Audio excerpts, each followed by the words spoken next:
Já te perguntaram qual é o seu plano B?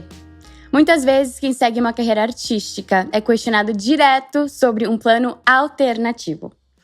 Meu nome é Beatriz, eu sou atriz e eu criei esse podcast para ser uma comunidade que eu precisava quando eu comecei a minha carreira. Às vezes, a pergunta nem é sobre será que eu realmente gosto disso? Senão, é a pergunta de será que eu deveria insistir nisso como uma carreira profissional? E é por isso que eu tenho aqui hoje a minha mãe, Regina Lescura. Ela é coach e ela foi certificada pela Coaching Federação Internacional. E ela é uma mulher muito inteligente. Ela me ajudou muito, muito, muito na minha carreira, especialmente quando eu comecei. Até hoje me ajuda muito. E é por isso que eu quero introduzir vocês, Regina Lescura. Obrigada por estar aqui hoje. Muito obrigada pelo convite. Obrigada pela mulher muito inteligente, não sabia. Mas você, obviamente, tem me ajudado muito. Você é a pessoa que me fez até, na verdade, seguir essa carreira. Tem uma história aqui pra contar, na verdade, antes da gente começar. Eu, em 2020, quando eu tava me graduando no ensino médio, cheguei pra você e falei: mãe, eu não acho que eu quero seguir a carreira de atriz, eu acho que eu quero fazer… O que eu falei que eu queria? A administração de empresas. Ou, relações públicas, algo assim. E você, olhou pra mim e você ficou, assim… Como assim? Da onde que isso tá vindo? E eu precisava muito daquilo, porque todos os meus amigos, naquela época, obviamente, estavam indo atrás de, business ou, carreiras CLT, basicamente. E eu comecei a me afastar, assim, dessa ideia de querer ser atriz. E, obviamente, você que me trouxe de volta pra isso. E como você se sente com isso? Eu acho que é muito fácil, né? Ainda mais quando a gente é adolescente. Bom, a cachorra tá passando aqui, tudo bem? Tudo bem. Ok. Eu acho que é muito fácil isso acontecer. E eu vi que você estava influenciada pela decisão dos seus amigos, que eu sabia que tinham um caminho diferente do seu. Sim. Isso para mim era evidente. Então eu não via ninguém do seu grupo de amigos que queria fazer uma carreira assim, mais criativa, mais voltada para artes. E o dia que você chegou para mim, eu lembro muito bem nesse dia.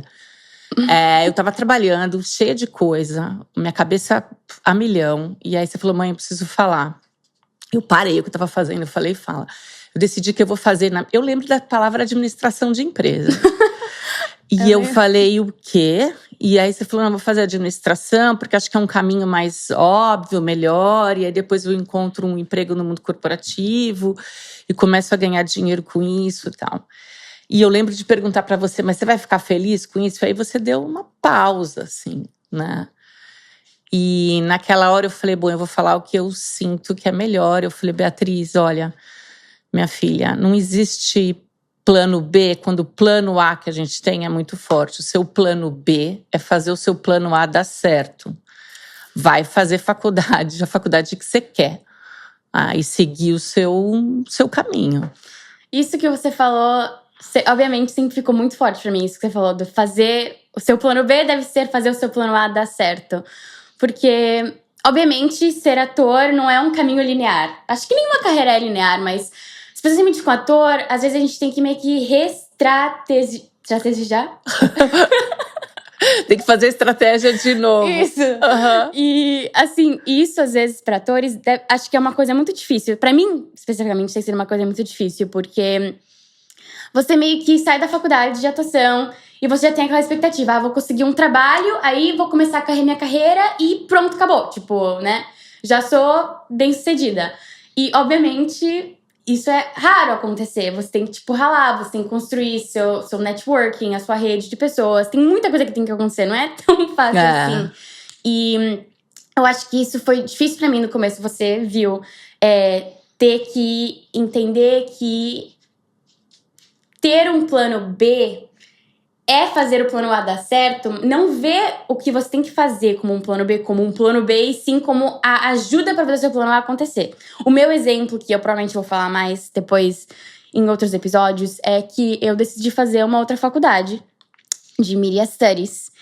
E o quanto bobo que isso pareça, foi muito difícil pra mim. Porque eu tinha a sensação de que eu tava desistindo do meu sonho, que eu tinha que seguir outra coisa… porque não tinha dado certo o meu plano. E eu me senti, uma palavra que eu acho que vem bastante, que você vê de mim, é a palavra fracassada, que eu tenho muito medo, né, desse rótulo de ser uma fracassada. E é isso, eu acho que assim, você me ajudou muito a entender que às vezes é sobre ter um plano B para fazer o plano A. Eu acho que isso que você falou é importante, porque a gente tem que ressignificar as coisas, né? Então, por exemplo, no teu caso, isso pro ator, eu acho que é muito importante, porque o ator, ele não tem uma coisa, como você falou, linear, né? Ele não tem um emprego das 9 às 5, todos os dias, e no final do mês o dinheiro dele tá lá e o 13º tá lá, né? Ele depende das audições, ele depende das coisas que acontecem. O nível de rejeição que ele enfrenta é muito maior do que quem procura um emprego, uma carreira, né, normal. Se é que a gente pode dizer normal, né? Mas uma carreira tradicional. Porque é o tempo inteiro sendo rejeitado. Então, ou você sabe lidar bem com isso, ou é muito difícil de lidar. Acaba ficando, acho que, inviável. Isso, na verdade, acho que é também outra conversa, porque eu acho que é uma coisa que tem como aprender. Eu acho que não é uma coisa que, tipo assim, ou você sabe lidar ou você não sabe lidar. Eu acho que assim, eu acho que eu aprendi a ir lidando pouco a pouco com as situações que eu tinha. E uma coisa que eu acho muito importante é a coisa das pequenas vitórias, né? Tipo, se aqui eu recebi pelo menos um teste, isso já é uma vitória gigante, porque significa que um diretor de elenco olhou minha foto e me escolheu pra fazer um teste. E tipo assim, obviamente, eu acho que outro tópico que eu vou provavelmente falar mais nos próximos episódios, mas essa coisa de se comparar com um cara que já tá na Globo, se comparar com um cara que, né, que quer ganhar o Oscar. Tipo, a gente… É engraçado, porque o ator… Ele acha que o sucesso é ser o top do top do top. Sendo que uma pessoa que talvez trabalhe num trabalho CLT não necessariamente já se compare com o CEO da companhia. Sem dúvida. Isso é uma coisa que eu lembro muito bem nessa conversa. Eu lembro que eu tava na faculdade já. E a gente começou a conversar sobre isso. Eu falei, por que ser um ator é visto pela sociedade como uma coisa tão impossível? E eu percebi que é porque eles acham que ser um ator bem-sucedido é o cara que ganha milhões, o cara que é muito famoso, e tipo assim, e quando você compara ele com uma pessoa que é CLT, é tipo como se fosse o CEO da companhia. É tudo ou nada, né? É tudo ou nada, exatamente. E não é assim, né? Eu acho que tudo vem de uma escala, né? Você vai escalando. O ator, ele começa pequeno, ele faz uma propaganda aqui, ele pega um papel pequeno ali, ele faz um… E tem um outro tema também, que eu acho que é envolvido aí, é que o ator, ele tá sempre julgado, tá sempre sendo julgado, tá todo mundo avaliando, né? E esse cara é bom, ele é ruim, trabalhou bem, trabalhou mal, mas é bonito, é feio, é baixo, é alto. O tempo inteiro esse tipo de julgamento. Então a pessoa tem que estar preparada, de alguma maneira blindada, para esses questionamentos que vão acontecer dos outros para ela e dela mesmo. E aí eu acho que entra o que a gente estava falando no começo do episódio, de aprender como que a gente se julga, né? Essas vozes que entram na nossa cabeça, daquele momento que a gente escuta e se questiona se a gente é bom o suficiente. E aí, no teu caso, né, acho que você pode falar um pouquinho sobre isso, como é que esses sabotadores atuam na tua cabeça. Sim. E até pra gente conversar aqui, como lidar com isso. Porque eles estão aí, eles existem. Sim. No mundo das artes, acho que eles tendem a ser mais fortes, porque é um caminho mais difícil, né, de seguir. Então você tem que saber exatamente como lidar com eles. Agora, fala pra mim um pouquinho. Você começou falando das vozes na sua cabeça. Me fala um pouquinho disso. É que assim… Uma coisa que você falou também pra mim, há muito tempo atrás, mas que sempre ficou comigo, é que é difícil mudar algo que a gente ainda não identificou, né? Então, se é que a gente sempre tem um pensamento, mas a gente ainda não pegou aquele pensamento como, né, para isso aqui, não acho que isso aqui é bom pra mim, ou como é que isso tá conectado com outros pensamentos que eu tenho. E eu acho que essa coisa da inteligência positiva, dos sabotadores, me ajuda muito a conseguir rotular os meus pensamentos. Então, por exemplo, para as pessoas entenderem aqui, existem 10 tipos de sabotadores, correto? Exato. E aí as pessoas podem, inclusive, fazer o teste. A gente vai deixar o endereço aqui do site, tem em português, elas podem fazer para identificar quais são os sabotadores delas, né? Sim, E isso é muito legal. Isso é muito legal. Porque você, assim, primeiro, acho que a gente deve começar falando quais são os sabotadores. Eu acho que vamos lá, fala aí quais são A gente nem falou, eles. a gente já tá falando deles. E o que são os sabotadores, Beatriz? Exatamente. Então, quais são os sabotadores? Nossa, eles são 9, na verdade, né? O primeiro sabotador, primeiro, todos nós temos todos eles, em níveis diferentes, em níveis de importância diferentes. Existe o sabotador master, que é o juiz. O juiz, ele tá sempre julgando, né? Então, ele tá sempre julgando o outro, a si mesmo e situações. Então, é aquele que fala, mas você é um idiota mesmo, como é que você não fez isso? Você nunca vai conseguir. É aquela vozinha na sua cabeça que fica falando isso. Ou que fala, nossa, esse cabelo da Bia, Deus me livre, eu não gostei. Né? Nossa, que antipática. Nossa, os dentes dela são bonitos. Então, a gente, tempo inteiro, eu tô aqui conversando com você e a minha cabeça tá lá, né? Tem vozinhas na minha cabeça fazendo julgamentos. Ou julgamentos até de situações também, né? Mas por que eu tenho que tá nesse emprego? Que sentido faz esse emprego para mim? Por que eu tô nessa situação, nesse evento agora? Não quero estar aqui. Então, a gente tá o tempo inteiro julgando. Só que esse juiz, ele não trabalha sozinho. Ele tem ajudantes, né? Que são os que a gente chama sabotadores. Então, são 9 sabotadores. Eu vou falar os nomes aqui. O insistente, o prestativo, o hiperrealizador, vítima. Esse é complicado. Todos nós temos um pouco e ele é complicado. Algumas pessoas têm mais. Sim. O hiperracional, hipervigilante, que é aquele que fala, vai dar tudo errado, esse negócio não vai dar certo, vamos, né? Então, esse também é bem complicado. O inquieto, o esquivo e o controlador. Enfim, esses são os sabotadores. E lá no site vocês vão ver detalhes de cada um deles. Mas me fala um pouquinho, Beatriz, do seu sabotador. Então, quando a gente tá preparando para esse episódio, eu fiz o meu teste para ver quais são os meus sabotadores que são os mais fortes. E o meu primeiro foi o hiperrealizador. Ui! E esse é o sabotador que sempre tá, né, julgando baseado nos resultados que a gente entrega. E eu acho que isso faz muito sentido, sendo que eu sou, né, atriz. Sendo que, né, tem muitas rejeições. Eu acho que ele sempre vem, né? Você não pegou esse papel, nossa, realmente é porque você não é bonita.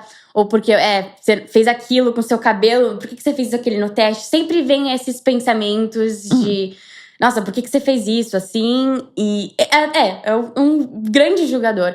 Mas eu acho que um grande problema meu é que eu acho que eu baseio. Acho que é baseio. Eu me baseio. Eu me baseio muito o meu valor nos meus resultados. Então, isso acaba sendo muito complicado quando você é ator, porque até agora eu não tenho recebido. Assim, não, eu ia falar que eu não tenho recebido nenhum resultado que eu estou feliz, mas isso é mentira, viu? Esse é o hiperrealizador na minha cabeça, acabou de aparecer. Tem várias coisas que eu sou orgulhosa de mim mesma. Mas por não estar onde eu gostaria de estar na minha carreira, é aí que o hiperrealizador vem. E eu acho que ele acontece especificamente comigo nesse momento da minha vida, porque todos os meus amigos agora já trabalham, tipo, em empresas grandes, estão ganhando um belo dinheiro. E aqui estou eu, ainda tentando ser uma atriz, não ganhando quase nada. Mas é isso, eu acho que meu hiperrealizador com certeza é o mais forte. E eu acho que seguir as artes faz sentido, porque acho que a arte meio que expande o hiperrealizador. Concordo. E o hiperrealizador é um sabotador complicado, porque ele sempre fala pra você assim, ó, você vai ser feliz quando? Você vai ser feliz quando você estiver na Globo. Você vai ser feliz quando você tiver aquele super filme na Netflix e tal. E uma das coisas que eu escutei já, você falando pra mim, falando, puxa, eu fracassei no teste. E acho que na vida de ator é isso, né? Porque, na verdade, você não sabe o que aconteceu. Né? Você não tem feedback, você não sabe o que aconteceu. Talvez você não era o tipo que eles precisavam. Naquele momento, eles tinham outra pessoa. Então, você tem que tentar isso acho que acaba sendo bem. Isso que acho que acaba sendo muito complicado. Porque você falou, não tem feedback. Então, você cria na sua cabeça seu próprio feedback. Exatamente. Várias teorias do porquê não deu certo. E eu acho que assim, né, trabalho CLT é mais comum. Ter uma pessoa que fala, olha, não é no momento, não. Bem, eu acho que assim, na atuação a gente nem sequer recebe um não. É nada. É literalmente nada, a gente nunca sabe. Acabou, tipo, eu nunca vou escutar desse diretor de elenco que eu não peguei. E eu acho que é um ponto também da gente pensar como trabalhar com isso, né? Então, não recebi um nada, fui ghosted, né? A gente fala que nada. Sim. A gente fala que quem tá no mundo corporativo também tem, às vezes, passa pela mesma coisa. Mas acho que é mais comum mesmo na área da atuação, não receber nada. O que você faz com isso, né? Você pode… E aí que entra o trabalho que você falou, de você se conhecer e de você saber o que você vai fazer com isso. Olha, eu fiz um teste… Eu lembro que recentemente você fez um teste pra Netflix. E era um teste muito legal. E você não pegou. Você pode falar pra você, ai, putz, eu fiz um teste na Netflix, eu não peguei. Meu Deus do céu, será que eu tenho condição pra isso ou não? Ou você pode reformular como você enxerga isso. Falar assim, olha… Nossa, eu fiz um teste na Netflix. Né? Sim. Então, acho que isso é muito importante. Como você… fala pra você mesmo o significado que você dá daquilo. Puxa, se já me chamaram pra fazer um teste na Netflix, não foi esse agora, mas pode ser o próximo, então eu vou seguir fazendo. Sim. Aliás, porque assim, falando de atuação especificamente, como funciona. Se é que um diretor de elenco te chamou pra fazer um teste, assim, isso já… Eu sempre falo que isso já é uma vitória, porque a pessoa te viu. Você ficou visível. E para ser ator, você tem que estar visível. Tipo, não adianta ficar invisível. Tipo, não ir pra fazer aula, não fazer as coisas. Ficar só pensando. Você tem que ser visto. Porque uma coisa também que eu posso aqui até conectar com CLT, que eu trabalho com você, né? Com minha mãe, pra quem não conhece, ela tem uma companhia de outplacement. E a gente ajuda pessoas a conseguirem um trabalho, especificamente no mundo de farma e biotech. Eu vejo que no mundo de CLT e mundo de atuação, é muito parecido isso de networking, é muito importante. Porque como que você, assim, você prefere contratar uma pessoa que você conhece, que veio por referência, ou uma pessoa que você nunca conheceu na vida? Obviamente, eu acho que a preferência ali é uma pessoa que você conhece. E a mesma coisa é aplicada para atuação. Se não, até às vezes, acho que mais do que CLT, talvez. E eu acho que por isso que é, tipo, muito importante isso de networking, de se colocar nos lugares. E isso, assim, voltando ao teste da Netflix. Aquela diretora de elenco me viu, então eu fiquei visível. Se é que tem algum teste com ela no futuro de novo, ela vai lembrar de mim. Nossa, eu já vi essa menina antes. E isso, você já acaba já automaticamente meio que ganhando uns pontos com aquele diretor de elenco. E outra coisa que eu quero comentar também, eu não entendo nada dessa tua área, mas eu acho que quando a gente fala de networking, as pessoas pensam assim, o networking é a pessoa que vai me pegar pela mão e vai me dar o emprego, seja ele qual for. Não necessariamente. Existem níveis de networking diferentes e todos funcionam. Né? Então, de repente, você conhece alguém que pode te apresentar para um café. Ou alguém que pode falar de você em algum momento. Mas para que isso aconteça, você tem que estar… Acho que o importante disso tudo é não desistir, né? Assim, colocar tempo, arrumar tempo no seu dia.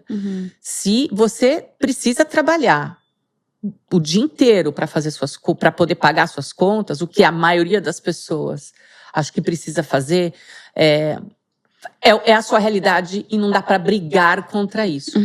Então, eu sempre gosto de comentar aquela frase daquele tenista famoso, que é o Arthur Ashe, que ele fala: Faça o que você pode, aonde você tá, com o recurso que você tem. Sim. Isso é uma coisa que acho que é aí que a gente pode conectar o sabotador de novo, né? Porque acho que pessoas que não têm esse recurso veem uns sabotadores muito grandes. Falar, eu vou largar, porque todo mundo, tem gente que tem mais condição do que eu. Exatamente. Eu não tenho condição. Eu tenho que, eu tô chegando em casa cansado, não vou fazer nada, como é que eu vou conseguir? Gente, assim, ó, a gente sempre tem opções. É óbvio que tem gente que tem mais recursos. Bom para essa pessoa. Sim. Mas, assim, eu acredito fortemente que você usando os recursos que você tem e tendo uma determinação do que você quer fazer, seja qual for a dificuldade que você tem, se aquilo que você ama mesmo, que você gosta mesmo, vai em frente e segue. E segue significa nos dias mais difíceis. Porque no dia que você está motivado e deu tudo certo, e você foi bem no teste, é fácil. Uhum. Né? Eu acho que o segredo é você trabalhar nos dias que você não quer. É você fazer o network no dia que você não quer. É você estudar no dia que você não tá, que você tá cansado. Uhum. Então, essa coisa de continuar em contato com as pessoas, networking é muito importante. Uhum. E outra coisa para mim, que também acho que é importante, é conhecimento, né? 100%. Uma coisa que você falou que veio aqui na minha mente. Eu vejo muitas pessoas meio que revoltadas. Isso pode ser um pouco controversial, mas eu vou falar. Muitas pessoas revoltadas com influencers que viram atores. E eles falam, nossa, essa pessoa, só porque ela, sei lá, talvez postou no TikTok ou algo, só vai ter esse poder ser ator. E eu acho que isso acaba sendo também um sabotador. Porque o que isso tem a ver com você? Tipo, sim, eu entendo, eu sou atriz, eu estudei minha vida inteira. Eu entendo, assim, essa revoltação um pouco. Revolta. Essa revolta. Mas, ao mesmo tempo, tipo, não tem nada que a gente pode fazer sobre isso. Tipo, eu não posso ir lá, tirar a menina que pegou o papel e ir lá eu fazer. E mais do que isso, né? A energia da gente, ela é limitada. E ela tem que ser bem utilizada, né?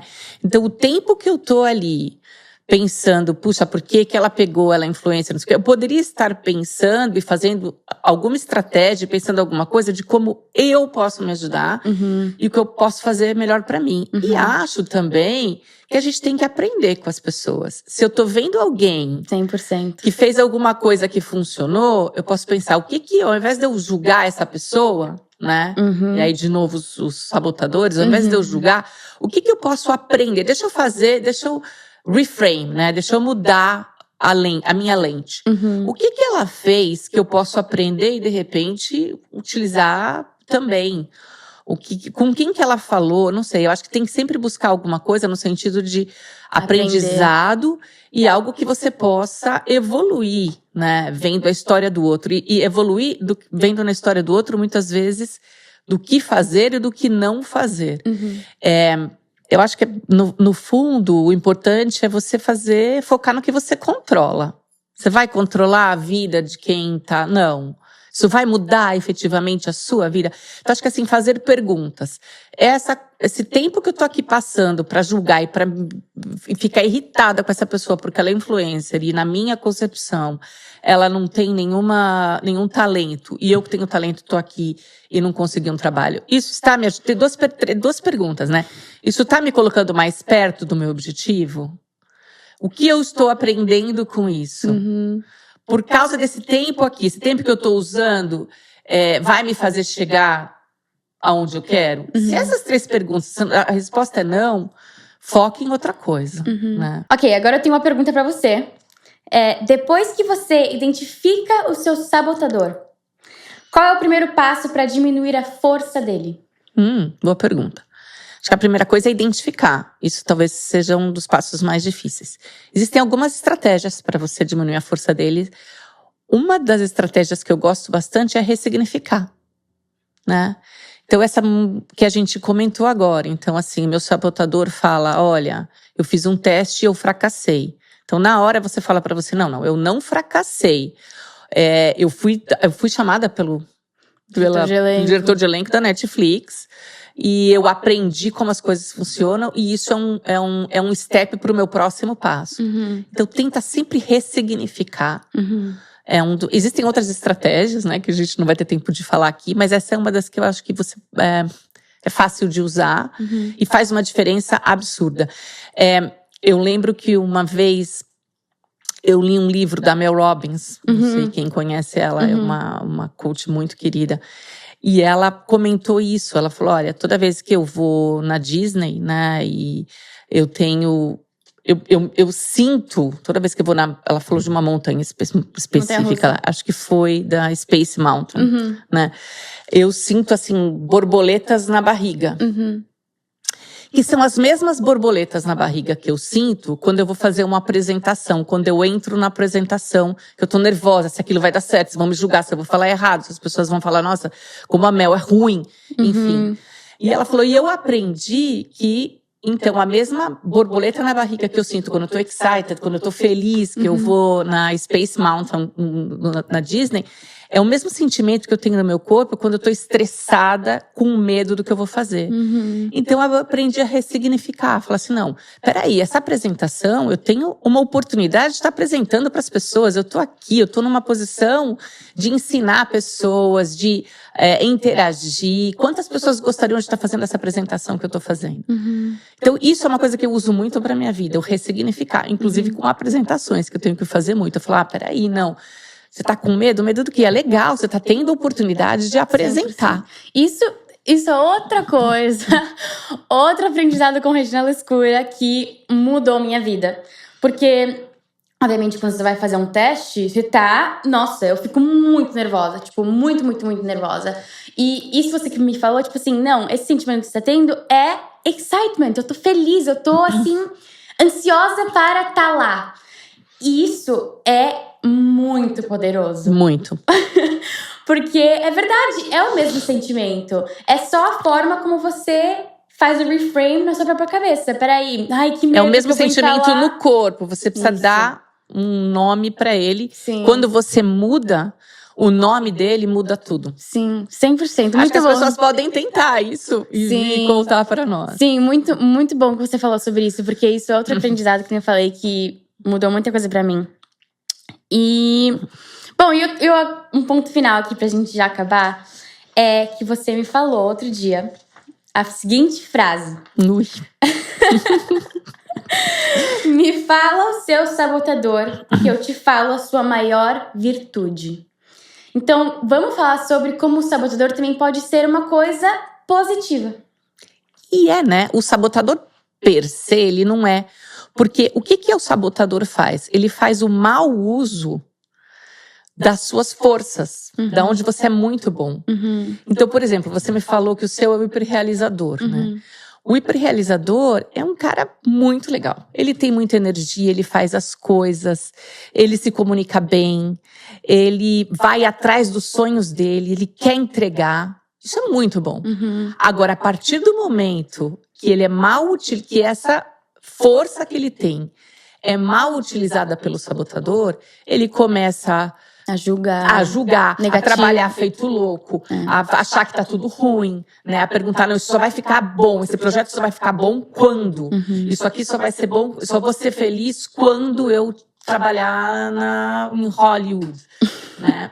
Então, o hiperrealizador, ele utiliza mal as suas forças. Então, para quem vai fazer o teste, né, olha lá e vê, né? Assim, entende que o seu sabotador é o mau uso das suas forças. Através do seu sabotador, você entende aonde você é bom também. Tá bom, acho que já tá bom pra esse episódio. Muito obrigada. Eu acho que a gente deu bastante informação, bastante coisa pra pensar. Várias dicas tem pra quem é ator. Eu acho que a dica do sentimento de nervosismo é uma ótima dica. De também identificar o seu sabotador e lidar com isso e reframe, que a gente falou. Pensar numa lente diferente as formas negativas que a gente pensa. Antes da gente terminar, eu só queria fazer um comentário aqui.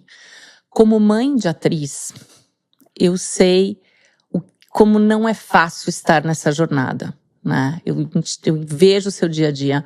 E são momentos muito felizes e momentos muito difíceis, né? Então, e eu também tenho consciência que não são todas as pessoas que querem seguir nesse caminho que têm o apoio dos pais. Para os que têm o apoio dos pais, já é um caminho que tem que ser trilhado com bastantes desafios. Para os que não têm, eu imagino que é um caminho onde você tem que ser ainda mais resiliente. Eu lembro quando eu fui na faculdade, quando você começou a estudar em Nova York, e eu fui na sua faculdade para conhecer, e era época de Natal. E tinha uma árvore de Natal com os desejos dos alunos. Uhum. Não sei se você vai lembrar disso. Ao invés de eles colocarem bolas para enfeitar, cada aluno criou um desejo e colocou lá. E eu estava lá esperando, você estava fazendo, acho que a sua audição para entrar na faculdade. E eu estava lá esperando e eu estava olhando os desejos. Eu não falo, que já me dá vontade de chorar, só de pensar que você vai falar. Um dos desejos era de uma menina falando: eu gostaria que meus pais me apoiassem na minha carreira. E aquilo ficou muito forte para mim, porque evidentemente ela não tinha o apoio dos pais, mas ela encontrou uma maneira de ainda estar ali, né? Então eu sei que não é todo mundo que tem o apoio, sei que tem gente também que não vai conseguir estudar em Nova York ou no Brasil, ou o que seja. Então faça o que, de novo, né, eu volto. Não se limite por isso. Faça o que você puder, né, com o que você tem. Sim. E segue em frente. Porque se esse é o seu caminho, você tem que encontrar um jeito de abrir esse caminho para você. Sim. Concordo. Muito bom você ter falado disso, porque eu vejo isso muito no TikTok. Eu posto vídeos sobre atuação e eu vejo muitos comentários diretos. Meus pais não apoiam, o que eu faço?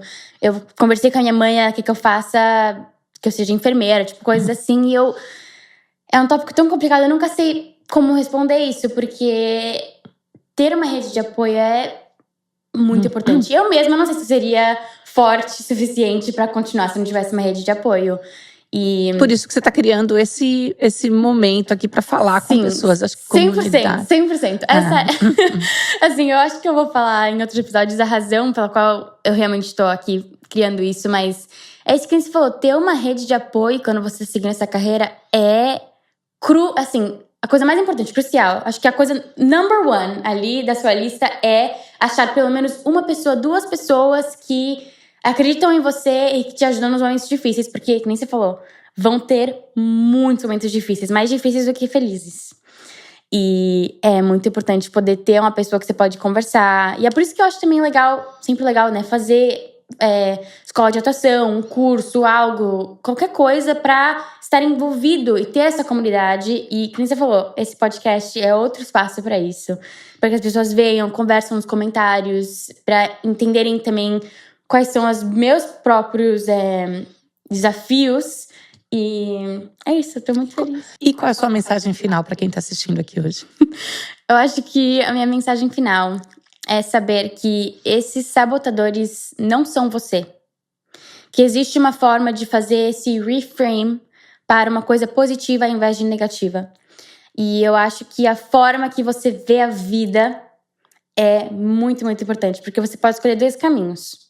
Ou o, nossa, porque eu não peguei esse teste na Netflix? Ou, nossa, eu peguei um teste na Netflix. Exato. E pra mim mesma, isso tem sido extremamente importante. Conseguir fazer essa diferença. E eu acho que pouco a pouco consigo ainda mais ver coisas que antes eu via como um fracasso, como pequenas vitórias. E é isso. Muito obrigada por fazer esse episódio comigo. Foi muito bom. Obrigada a você. Muito obrigada por assistir esse episódio. Eu espero que vocês tenham gostado. E eu espero que agora vocês possam identificar os sabotadores de vocês. Muito obrigada e vejo vocês nos próximos episódios.